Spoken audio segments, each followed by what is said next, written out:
પોલીસની સાથે ખડે પગે એનસીસીના કેડેટ્સ પણ ફરજ ઉપર અત્યારે હાજર છે। ત્યારે આપણી સાથે રોય જોસેફ જેઓ ગુજરાત એનસીસીના ડાયરેક્ટર છે તેમની સાથેના અમુક સવાલોની આપલે અને ચર્ચામાં જોડાઈશું। સૌપ્રથમ સવાલ એ બને છે કે સર એનસીસી શું છે અને એનસીસીની હાલ કેટલી કેડર્સ ગુજરાતમાં અવેલેબલ છે અને એનસીસી કઈ રીતે અત્યારે કેડર્સ સાથે કામ લઈ રહ્યું છે?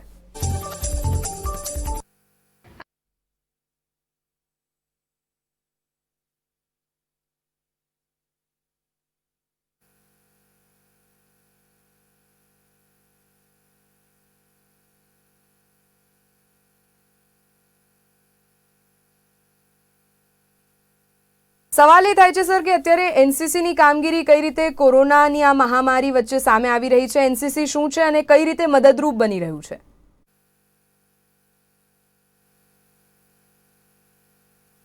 गुजरात डायरेक्टरेट का स्प्रेड कंप्लीट 33 डिस्ट्रिक्ट जो गुजरात स्टेट में हैं और साथ ही साथ यूनियन टेरिटरी दादर नगर हवेली, दीव और दमन में स्प्रेड है। ये तकरीबन हमारे ये जो इसकी ऑर्गेनाइजेशन जो हम एनसीसी को कंडक्ट करते हैं ट्रेनिंग, वो 5 ग्रुपों के अंडर करते हैं। 5 ग्रुप, एक अहमदाबाद, वीवी नगर, वडोदरा, राजकोट और जामनगर, और इन 5 ग्रुप के अंदर 43 एनसीसी यूनिट्स हैं, जिसमें 31 आर्मी यूनिट, 9 नेवल यूनिट और 3 यूनिट हैं। तकरीबन हमारे पास इस टाइम 61,000 कैडेट्स इनरोल्ड हैं, जिसमें से 24,000 सीनियर विंग और सीनियर डिवीजन के कैडेट्स हैं जो कि स्कूल कॉलेजेस में हैं। एनसीसी जैसे कि आपको पता है कि एक सबसे बड़ा यूनिफॉर्म्ड यूथ ऑर्गेनाइजेशन है दुनिया का, और हमारा मेन मकसद इस ट्रेनिंग का है कि हमारे देश के जो यूथ हैं उनको एक जब कॉलेजेस जाते हैं एक लीडरशिप प्रोवाइड करना हर फील्ड में जिसमें भी जाते हैं, साथ ही साथ कैरेक्टर बिल्डिंग का है और साथ ही साथ एक देश का एक रिस्पॉन्सिबल नागरिक बनने का है। एनसीसी का जो एक इम्पोर्टेंट ट्रेनिंग पहलू है जो डिज़ास्टर मैनेजमेंट में कैसे मदद कर सकते हैं।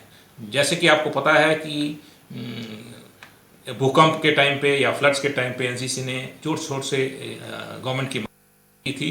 इसी तरीके से ये जो कोविड-19 की महामारी है, जो कि नेशनल मैनेजमेंट डिजास्टर मैनेजमेंट के अंदर नहीं आता है, पर क्योंकि ये एक महामारी है, उसमें भी एनसीसी ने प्रण लिया था कि वॉलंटियर कर गवर्नमेंट की मदद करेंगे। और जब मिनिस्ट्री ऑफ डिफेंस ने इसका ओके दिया, डीजी एनसीसी जो दिल्ली में है उन्होंने इस एक्साइज एनसीसी योगदान का नाम दिया, जिसमें कि कैडेट्स जो वॉलंटियर्स हैं उनको कोविड-19 के फाइट के अगेंस्ट सपोर्ट गवर्नमेंट का सपोर्ट देने के लिए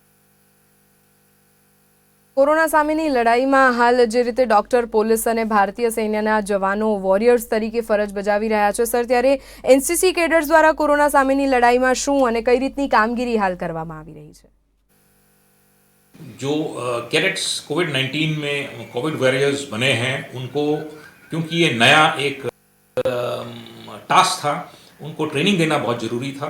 इसमें जो सेंट्रल गवर्नमेंट का आई गॉट प्लेटफॉर्म है, दीक्षा कर है जो, उसमें एनसीसी का एक कैप्सूल है जिसमें कि सारे कोविड रिलेटेड इश्यूज कैडेट्स ने ऑनलाइन सीखा है, प्रेजेंटेशंस देखा है और साथ ही साथ उसके साथ सर्टिफिकेट गेन किया है।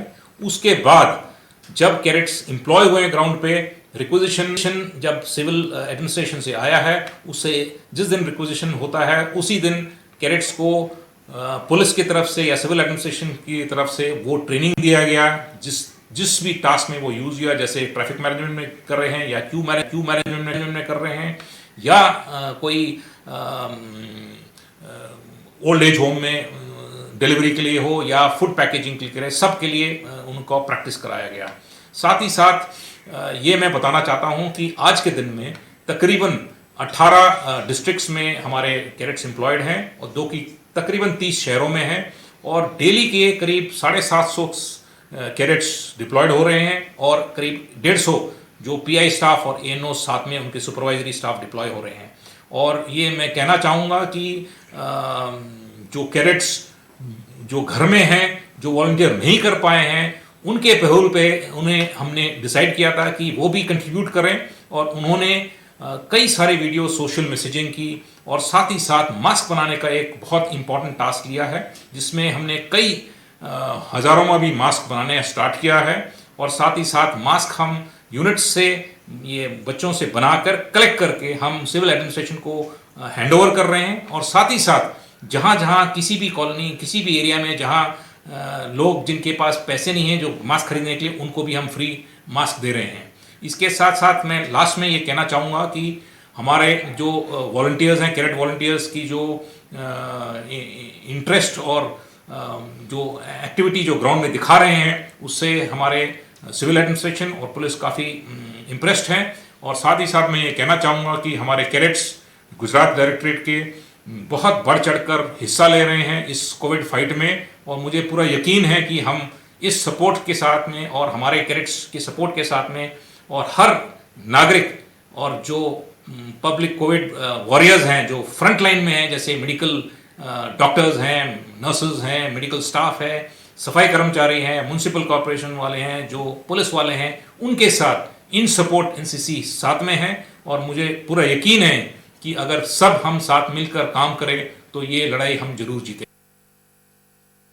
સામેની જે આ લડત છે તે આપણા સૌ માટે નવી છે, તેવામાં કોરોના મહામારી સામે કઈ રીતે પહોંચી વળવું, કઈ રીતે લડત આપવી, તે માટે એનસીસીને અનુભવ પણ નહોતો, તો આ અનુભવ કઈ રીતે આપવામાં આવ્યો, કઈ રીતની તાલીમ અને ટ્રેનિંગ આપવામાં આવી?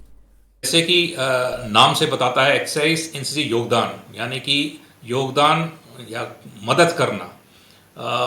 एनसीसी कैडेट्स जो वॉलंटियर कैडेट्स हैं 18 साल के ऊपर जो कॉलेजेस में पढ़ते हैं, उनको हमने इस मुहिम में शामिल किया है। डीजी एनसीसी के अनुसार कुछ गाइडलाइंस दिए गए हैं, जिसमें कि एनसीसी कैडेट्स को इस कोविड-19 की लड़ाई में शामिल करने का और कोविड वॉरियर बनने का मौका दिया गया है। और हमने इस की जब गाइडलाइंस मिली थी स्टेट में, हमने सिविल एडमिनिस्ट्रेशन से कोऑर्डिनेट किया था। पर इससे पहले सबसे इम्पॉर्टेंट पहलू था कि हम, क्योंकि लॉकडाउन पीरियड में थे, मार्च के एंड में, कैडेट्स को कैसे इंटरेक्ट करें। हमने अपने कमांडिंग ऑफिसर्स को through their associate NCC officers, जो कि एनसीसी जो कॉलेज और कॉलेज के लेक्चरर्स और प्रोफेसर्स हैं, जो कि 3 महीने की ट्रेनिंग करते हैं ओटीए, ग्वालियर और कामटी में, उनको इसमें शामिल किया। और इन्होंने सारे कैडेट्स को इन्फॉर्म किया और वॉलंटियर्स लिए। इनिशियल में वॉलंटियर्स की थोड़ी प्रॉब्लम इसलिए थी क्योंकि पेरेंट्स इसमें थोड़ा हिचकिचा रहे थे, बट आखिर में पेरेंट्स ने काफ़ी मदद किया। और आज के दिन में हमारे करीब 3500 कैडेट वॉलंटियर्स हैं जो कि इस लड़ाई में लड़ने को तैयार हैं। और आज के दिन में ऑन ग्राउंड हमारे करीब 750 कैडेट्स डिप्लॉयड हैं। इसके साथ साथ सुपरवाइजरी रोल में हमारे परमानेंट इंस्ट्रक्टर स्टाफ और एएनओस करीब 150 डिप्लॉयड हैं। इनकी जो टास्क जो हमने डिसाइड किया था पुलिस और सिविल एडमिनिस्ट्रेशन के साथ में, बेसिक टास्क ट्रैफिक मैनेजमेंट का है, लॉजिस्टिक मैनेजमेंट का है, जैसे क्यूइंग एटीएम्स और बैंक्स में उनका क्यूइंग का रिस्पॉन्सिबिलिटी लेना, साथ ही साथ लॉजिस्टिक्स जैसे राशन का डिलीवरी, राशन का पैकेजिंग करना। और इसके अलावा भी कैडेट्स ने काफ़ी हद तक सोशल मैसेजिंग जो कोविड डूज एंड डोंट्स हैं उसके बारे में, साथ ही साथ मास्क बनाने का हमने ऑनलाइन ट्रेनिंग दिया कैडेट्स को, जिसके मदद से उन्होंने मास्क बनाना स्टार्ट किया है और मास्क भी हम डिस्ट्रीब्यूट करने लगे हैं। इसके साथ में जैसे कैडेट्स इस लड़ाई में लड़ते हैं तो प्रोटेक्टिव इक्विपमेंट होना बहुत ज़रूरी है। हमने ये इंश्योर किया है कि जैसे ही जो कैडेट जाता है इस एम्प्लॉयमेंट के लिए, पहले तो वो मेडिकल चेकअप कराता है डॉक्टर के थ्रू, उसके बाद उनको प्रोटेक्टिव इक्विपमेंट जैसे कि मास्क है या सैनिटाइजर्स हैं, ग्लव्स हैं, उसके साथ ही वो एम्प्लॉय होता है। और ये इंश्योर किया जाता है कि वो यूनिफॉर्म में हो या अपना ट्रैक सूट में हो। और ऊपर उनके सुपरवाइजरी स्टाफ जहाँ पर भी डिप्लॉयड हैं, हमने तादाद 8 से 20 तक का स्ट्रेंथ रखा है कैडेट्स का एक जगह में डिप्लॉय होने के लिए। और उसके साथ हमारा जो सुपरवाइजरी स्टाफ है, एएनओ और परमानेंट इंस्ट्रक्टर स्टाफ, वो इंश्योर करते हैं कि सारे प्रोटेक्टिव मेजर्स मेंटेन करें। और इसके साथ में हमने इनको कई डूज एंड डोंट्स दिए थे ताकि कैडेट जब घर से बाहर निकलता है एम्प्लॉयमेंट करने से पहले, दौरान में क्या करना और ख़त्म होने के बाद में क्या क्या प्रिकॉशंस लेना है, ये सब हमने इंश्योर किया है ताकि पेरेंट्स को कोई ये नहीं हो कि बच्चों को कुछ प्रॉब्लम आ सके। રોય જોઝફ એનસીસી ગુજરાતના ડાયરેક્ટર કે જેઓએ માહિતી આપતા જણાવ્યું કે એનસીસીના કેડેટ્સ કઈ રીતે અત્યારે કોરોના વોરિયર્સ તરીકેની ફરજ બજાવી રહ્યા છે અને ગુજરાતમાં પણ ટાસ્ક ફોર્સીસ દ્વારા જે મદદ કરવામાં આવી રહી છે તેનામાં પોતાનો સહફાળો અને યોગદાન આપી રહ્યા છે। આ સાથે જ સમાચારોને સમાપ્ત કરીશું। વધુ માહિતી અને સમાચાર માટે આપ જોતા રહો નિર્માણ ન્યૂઝ। રજા આપશો। નમસ્કાર।